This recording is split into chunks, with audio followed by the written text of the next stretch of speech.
Friends, if you want to watch super hit movie The Protector 2 in English, then you must like this video. If you are visiting our channel for the first time, don't forget to subscribe to our channel. Friends, in today's video, the movie we're going to talk about is called The Protector 2. We will talk about what this movie is and where you can watch it, all the interesting facts about this movie. In today's video, I am going to tell you, I'm also going to give you all the information on which OTT platform or on which satellite channel you will get to watch this movie. Also, we will talk in detail about the technical department, music department, pre-production, filming, post-production, budget, box office collection of this film. We will also talk about the story of this film, and I will also give you a small review of the story of this film. Apart from this, we will discuss about the facts of this film's storyline, star cast, actors' performance in the film, and which character has played which role. That's why I request you friends to watch this video till the end. So let's start the Vimgung 2. Thai, Thumgung 2, also known in the US as The Protector 2, in the UK as Warrior King 2, and in Germany as Return of the Warrior, is a 2013 Thai martial arts film directed by Prachya Pinko and written by Ikasit Thairat. It is the sequel to Pinku's Tom Yum Goong, with Tony Jaa and Petchtai Wongkamlao reprising their roles. Plot: Tony Jaa has resumed a quiet village life with his brother Elephant Khan back in Thailand. Job, an oddball who loves playing with electrical devices, has lived in the village for some time and has earned the trust of the locals. Unknown to Kham, he's an agent of an arms dealer known as Mr. LC, RZA. A fan of Kham's exploits, LC had Job keep tabs on Kham without his knowledge. Things change for Kham when a merchant, Suchart Villa one day, Edinan Buntanaporn, wants to buy Khan, but Kham refuses to sell Khan. Suchart gives his business card to Kham in case he changes his mind. While eating with the local villagers, Kham feels something is wrong and returns home to find that Job has been beaten and Khan has been taken by Suchart. Using the business card that Suchart gave him, Kham goes to Suchart's home to get answers, but only finds that Suchart has been killed moments earlier. Suchart's two nieces, martial artist Ping Ping, Yanin Jija Vismatananda, and Su Su, Theorata Kittisari Prasart, arrive and believe that Kham must be responsible. The two attack him, but he evades and escapes. The authorities are alerted and the police give chase. While running from the law, Kham encounters Mark, who fakes being assaulted and allows Kham to escape. Later on, they secretly meet to learn more about the situation. Mark himself is in Thailand on a job for Interpol, investigating a recent terrorist plot involving the peace talks between East Katana and West Katana in Bangkok. Kham is attacked by Suchart's nieces as well as a biker gang. Kham fights through them and faces a small group of LC's fighters. LC himself is a great admirer of martial arts and has gathered his own personal group of fighters ranked according to their strength. LC has his second strongest fighter, number 2, take on Kham, while the girls are also interfering. Number 2 kills Susu, leaving Ping Ping to grieve. Kham loses the fight to Num 2 due to a needle stuck to his neck from the fight with Ping Ping. Nobatu realizes that he only won the fight because Kham was handicapped and takes him to LC. At LC's base, Kham finds his elephant and also discovers that Job is a traitor. Kham's enemies tie a specially made remote-controlled electrical device to shock Kham, as well as Khan at the same time every time Kham disobeys. LC wants Kham to join him and uses the device to force Kham to help him assassinate a political figure related to the peace talks. LC also brands Kham on his chest as his fighter number 1. Mark is suspected of foul play by other Interpol agents. After he fails to capture Kham, he is told to go home. However, Mark finds Kham and helps him remove the electrical device. Mark also encounters Ping Ping and takes her to examine her uncle's body at the coroner's office, where it is explained to her that Suchart was killed by 3 powerful combo punches, the same method of killing that happened to Susu. Ping Ping realizes that Kham was not the killer but rather number 2. LC, Job, number 2, and Kham all go to a country temple to help war profiteers assassinate both leaders at the Katana peace talks to incite war and sell more weapons. Kham infiltrates the temple and fights against all of LC's men and number 2. Kham and Ping Ping team up to fight against their mutual enemies. Ping Ping ignites an entire floor filled with gasoline in an attempt to burn number 2, but number 2 avoids the explosions and fire and finds Kham. Kham, fighting one level below Ping Ping, takes advantage of the fire, setting his own shoes on fire to using them to defeat his enemies. They in turn copy him. Com then fights number 2 again, this time further below, on the train tracks. The two fight over a live rail and take advantage of the electricity to shock each other while fighting. Com knocks out number 2 and confronts LC. To Com's surprise, LC is a highly trained martial artist and has marked himself as number 0. The fight is short because both men fall and LC is knocked out. Com recovers and finds Con. He tells Mark that there's a bomb threat, and Mark tries to explain this to his superiors, but they won't listen to him. Mark decides to scream out that there's a bomb and it scares everyone away. Com finds Job, and the two discover that Con's tusks have been cut down and replaced with prosthetic tusks that are rigged to explode. Com tries to find a way to save Con, but LC and number 2 interfere.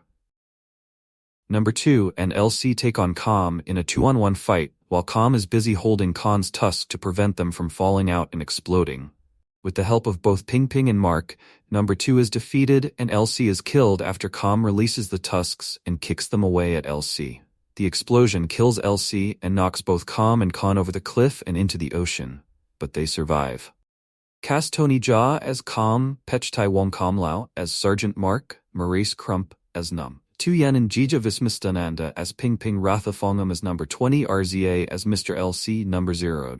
Kazu Patrick Tang as David Ismalone as Theirada Kidasur Persert as Su Joad Alberni as the Spy number 85. Tryon Vicky Wajaya as Gears Boy Who, citation needed. Production. Tom Yum Goong 2 went into production in August 2011. The script was written by Ekasit Thairat, who previously had written scripts of the Thai films 13 Beloved, 2006, Body, 2007, and Long Weekend, 2013. The film is shot in 3D, with action scenes directed by Weerapon Phumatphon and Somjai Janmoontree. Release. The film was released in Thailand on the 23rd of October 2013. The film debuted at number 1 in the box office in Thailand, grossing $684,406 in its opening weekend. The film grossed a total of $1,776,546 in Thailand. Worldwide, the film grossed $3,302,463. Reception. Film Business Asia gave the film a rating of 7 out of 10, stating, "In many respects, TY2 dishes up the usual Jaa formula, 90% action and 10% story/characterization, with the action coming fast and furious, especially when the script basically gives up any pretense at coherency halfway through. The only differences are that Jaa abandons his usual claim to fame of not using wire work or visual effects, and the film is lighter on the masochism that has permeated most of his work." The South China Morning Post gave the film a rating of 3 out of 5, noting that the film overcomes a clumsy, complicated setup and unimpressive 3D to deliver the requisite thrills. On Metacritic, it holds a score of 45 out of 100, based on reviews from 10 critics. On Rotten Tomatoes, the film has a score of 17%, based on 23 critic reviews. Why? Tony Jaa? Why? If you're familiar with the work of Tony Jaa and have followed his career trajectory, you may think you know the reason I'm asking the above question. For those needing to get up to speed, Tony Jaa is a pretty incredible Thai martial arts dude. Not much of an actor, but certainly enough of an incredible Thai martial arts dude to conceive and perform in a series of staggering action sequences in latter-day martial arts classics such as Ong Bak Thi, Muay Thai Warrior, and its 2 sequels. He is also known for eschewing what the martial arts movie pros call wire work. No flying kicks for him, and reliance on CGI. A good old-fashioned organic incredible martial arts dude, in other words. So Jaa fans may think I'm asking why he's doing wire work and putting himself in the same frame with CGI effects in his new US release, The Protector 2. But that's not it. I'm upset because he's doing such cheesy wire work, and because the CGI effects he's interacting with are so lame. I'm upset because he's appearing in a movie that unnecessarily tricks up the admittedly no big thing but still amiable character dynamic of the 2005 The Protector. Thai country boy makes odd couple with cranky cop by introducing a villain played by RZA, arguably a hip-hop genius, but still the worst actor in the world, a title he clinched with 2012's The Man with the Iron Fists. I'm upset because all of the bad acting and bad plotting actually ameliorate the impact of the action scenes. Think about how bad the acting and plotting have to be in order to distill the impact of a Tony Jaa battle scene. If you know a little about Tony Jaa, that's kind of hard to imagine.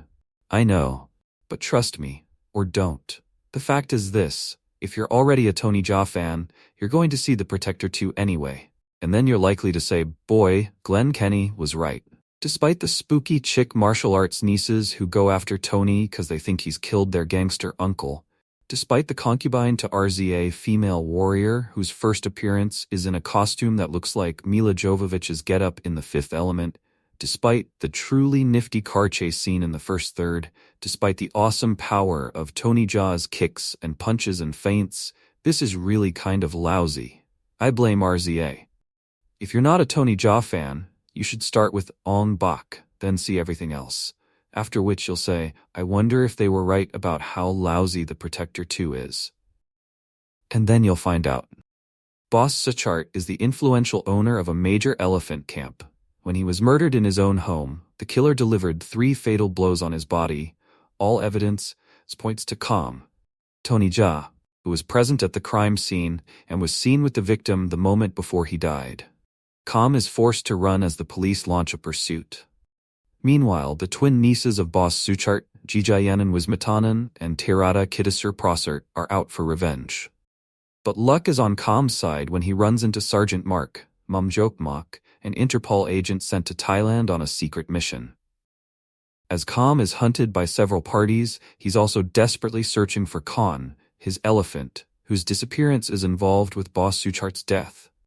In another twist, Kham is drawn into an underground fighting ring run by LCA, a crime lord who's obsessed with collecting top-class martial artists from around the world. LC's fighters are branded only by numbers, such as the lethal, beautiful 20, Ratha Phongam, and the diabolical number 2, Marrese Crump. These fighters are ordered to defeat and capture Kham for a special mission that LC has in mind. The Protector 2 on Amazon. It might seem very backward to review a movie's sequel before the first one, but having had the privilege to see the premiere screening of The Protector 2 in Bangkok a few days ago, I am using this sequence. In any case, the plot does not suffer due to this reversal. Just the director's films I reviewed before, Ong Bak and Chocolate, The Protector 2 is more about the fight than the plot. The reason the protagonist from the first Protector, Kham Tony Jaa, goes for another fighting spree is the same as in the first movie. His elephant is stolen, again. The movie even make fun of the fact that he manages to lose such an animal as an elephant twice.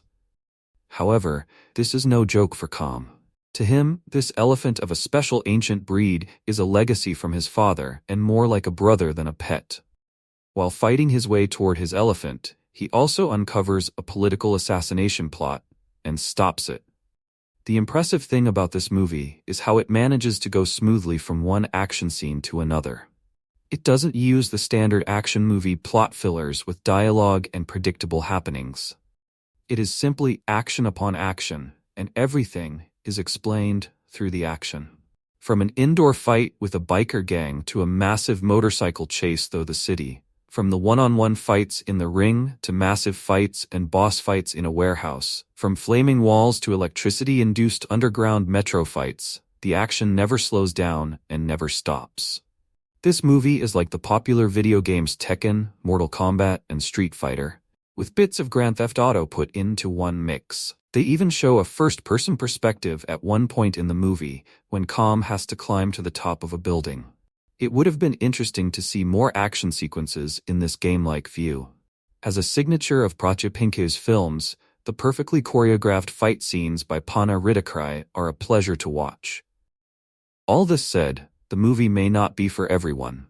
Action, fighting, and gaming fans will enjoy it, as long as they do not try to look for a meaningful plot. A final note about action movie. I remember a few years back watching The Expendables. All I knew about the movie was that it had all the old hardcore action movie stars in it. I kind of expected it to be more on the funny side, however, it tried to take itself seriously and failed miserably. As I recall, Stallone wanted to make this the best action movie of all time, but it was just a dreadful waste of time. The script was seemingly written by a first grader. with repetitive and very unfunny jokes, bland characters, and a boring, predictable plot. The movie had great action actors, but they were underused simply as visuals for the movie. In a case like that, it would be better to stick with pure action and not even attempt to labor through a plot. The Expendables did not even come close to reaching its claim as the greatest action flick of all time. There are many 80s action movies that surpass it. In order to learn how to make a real hardcore action film, maybe the Expendables producers should come to Thailand and see how it's done. By Paul Bramhall. Tony Jaa has had somewhat of a fall from grace since he was widely heralded as action cinema's shining savior with the arrival of Ong Bak and Tom Yum Goong, released in 2003 and 2005 respectively. After an eventful production for his self-directed feature Ong Bak 2, things culminated with him reportedly running off into the jungle and disappearing for a couple of weeks. When he came back, things had gone massively over budget, resulting in his longtime mentor Pana Rittakrai being brought on board to assist in finishing the movie. He gets a co-director credit in the final product, and a previously unplanned third installment in the form of Ong Bak 3, which was commissioned simply to make up for the amount of money which had been lost on the second one. While for this reviewer at least, Ong Bak 2 delivered the goods despite its troubled production, Ong Bak 3 was met with almost universal disdain, and after its release in 2010, for several months word was quite on Jaa and co. It seems there were no future projects on the horizon, and nothing to look forward to. Then in 2011, it was announced that Jaa would be returning to the role of his sophomore feature as a leading man for Tom Yum Goong 2. Not only that, but it would reunite him with director Prachya Pinkeu, action choreographer Pana Rittakrai, and he'd be sharing top billing with his female equivalent, the star of Chocolate and Raging Phoenix, Jija Yanan. Thai action cinema was going to be back with a bang, and excitement was duly generated. Banners were proudly displayed at various film markets showing Jaa and Yanin in high-kicking poses above the bold lettering TYG2, and all seemed well with the world. However, the rest of 2011 then passed with barely a word. Then, 2012 proceeded in exactly the same manner. Rumbles began to start. What was taking so long? 2 years to make an action movie. Finally, around the end of 2012, details began to slowly filter through. Jija Yanan had got pregnant, stalling the production indefinitely. Jaa himself had got married. The decision had been made to film it in 3D. Marrese was brought on board and worked into the script as the main villain. It all seemed very, well, disorganized. Finally, close to almost 3 years since it was announced, at the end of October 2013, Tom Yum Goong 2 hit Thai cinema screens. Was the reaction a positive one, or was it a negative one?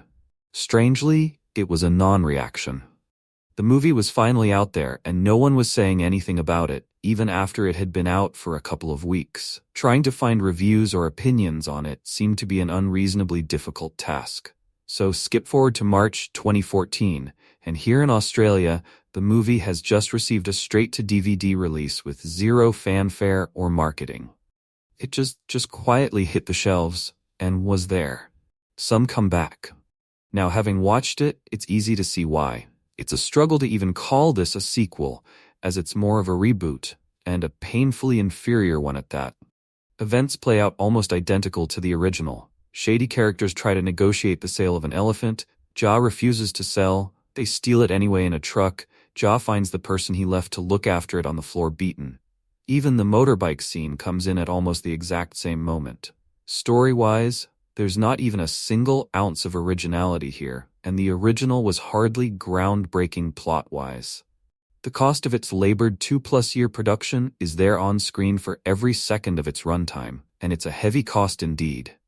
We have fight scenes which are sloppily edited full of quick cuts, strange shots which don't make any sense, a motorbike chase which drags on to the point you'll find yourself slipping into a coma, some of the worst CGI you'll ever witness in an action movie, and in the middle of it all is poor Tony Jaa. Say what you like about his acting ability, but he conveys what he needs to, even if that usually is blind rage. In Tom Yum Goong 2, he's reduced to an expressionless lump of muscle. I dare say a plank of wood could give a better acting performance than he does here.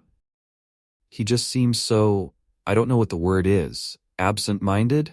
If there was ever a more literal example of a performer phoning it in, then that's what Ja seems to be doing here. Remember the anger he oozes when ripping through the restaurant in Tom Yum Goong on the search for his elephant? Well, here it's stolen again, but it's hard to believe he gives a crap. Put simply, he's visibly slower and uninspired for the duration. It's the same moves over and over again, and he actually spends a disproportionate amount of the runtime having his ass handed to him. In the finale itself, he doesn't even get to do anything, except hold on to his precious elephant's tusks, which have been made into bombs that will detonate if he lets go. So it's left to Yanin to come out of nowhere and suddenly put the beat down on Marrese Crump, while Ja stands there defenseless, getting beaten up by RZA. Speaking of Yanin, her screen time has evidently been significantly chopped, so much so that she barely even registers as a supporting player. The dream double billing of her and Ja is a non-starter. To add to the movie's woes, even simple aspects of the story don't make any sense. At the start, we see Ja with his elephant in the village, teaching the local kids some moves, but it soon turns out he and his elephant are no longer welcomed like they once were. His elephant now being considered a nuisance, and Muay Thai branded a waste of time. But that's it. This seemingly important aspect of the plot never appears again. Likewise, when Ja finds the guy who he knows was responsible for stealing the elephant, he's dead in his office. At the same moment, two of the guy's younger family members, one of which is Yanin, also enter the office, and believing Ja to be the murderer, attempt to take him down. Not only do we never find out how he was killed, but over the course of the movie it seems to be forgotten that Yanin is actually connected to the guy who stole his elephant in the first place, and she and Ja end up teaming up together.